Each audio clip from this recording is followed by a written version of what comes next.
Konfrontasi dengan Malaysia. Latar belakang masalah.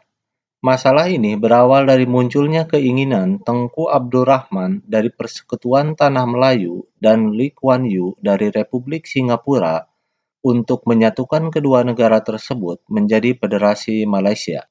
Rencana pembentukan Federasi Malaysia mendapat tentangan dari Filipina dan Indonesia.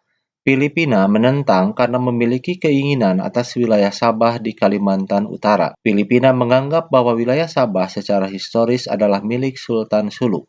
Pemerintah Indonesia pada saat itu menentang karena menurut Presiden Soekarno, pembentukan Federasi Malaysia merupakan sebagian dari rencana Inggris untuk mengamankan kekuasaannya di Asia Tenggara. Pembentukan Federasi Malaysia dianggap sebagai proyek neokolonialisme Inggris yang membahayakan revolusi Indonesia. Oleh karena itu, berdirinya negara Federasi Malaysia ditentang oleh pemerintah Indonesia. Upaya penyelesaian. Diadakan konferensi Mapilindo, Malaysia, Filipina, dan Indonesia di Filipina pada tanggal 31 Juli sampai 5 Agustus 1963. Konferensi Mapilindo menghasilkan 3 dokumen penting, yaitu Deklarasi Manila, Persetujuan Manila, dan Komunike Bersama. Inti pokok dari 3 dokumen tersebut adalah Indonesia dan Filipina menyambut baik pembentukan Federasi Malaysia jika rakyat Kalimantan Utara menyetujui hal itu.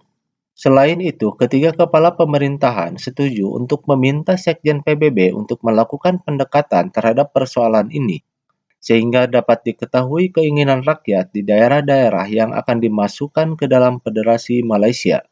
Kemudian ketiga kepala pemerintahan tersebut meminta Sekjen PBB membentuk tim penyelidik.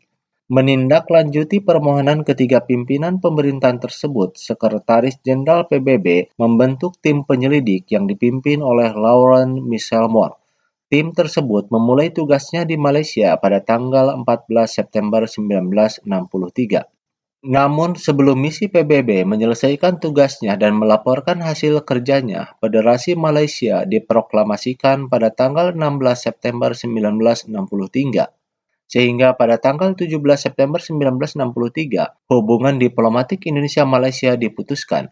Pemerintah RI pada tanggal 21 September memutuskan pula hubungan ekonomi dengan Malaysia, Singapura, Sarawak, dan Sabah. Pada akhir tahun 1963, pemerintah RI menyatakan dukungannya terhadap perjuangan rakyat Kalimantan Utara dalam melawan neokolonialisme Inggris. Dwi Kora. Di tengah kemacetan diplomasi itu, pada 3 Mei 1964, Presiden Soekarno mengucapkan Dwi Komando Rakyat Dwi Kora di hadapan apel besar sukarelawan. Untuk menjalankan konfrontasi Dwi Kora, Presiden Soekarno membentuk Komando Siaga dengan Marskal Madya Umar Dhani sebagai panglimanya. Walaupun pemerintah Indonesia telah memutuskan melakukan konfrontasi secara total, namun upaya penyelesaian diplomasi terus dilakukan. Presiden Republik Indonesia menghadiri pertemuan puncak di Tokyo pada tanggal 20 Juni 1964. Indonesia keluar dari PBB.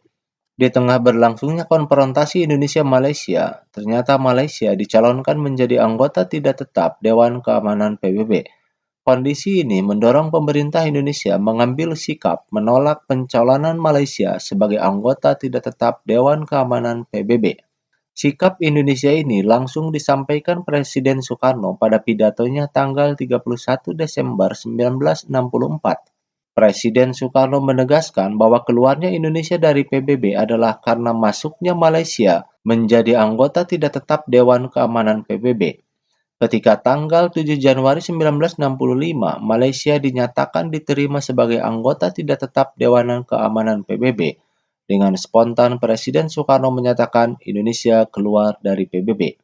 Walaupun Indonesia sudah keluar dari PBB, sasaran-sasaran yang ingin dicapai oleh pemerintah Indonesia terkait sengketa Indonesia-Malaysia dan perombakan PBB tetap tidak tercapai. Karena dengan keluarnya Indonesia dari PBB, Indonesia kehilangan satu forum yang dapat digunakan untuk mencapai penyelesaian persengketaan dengan Malaysia secara damai.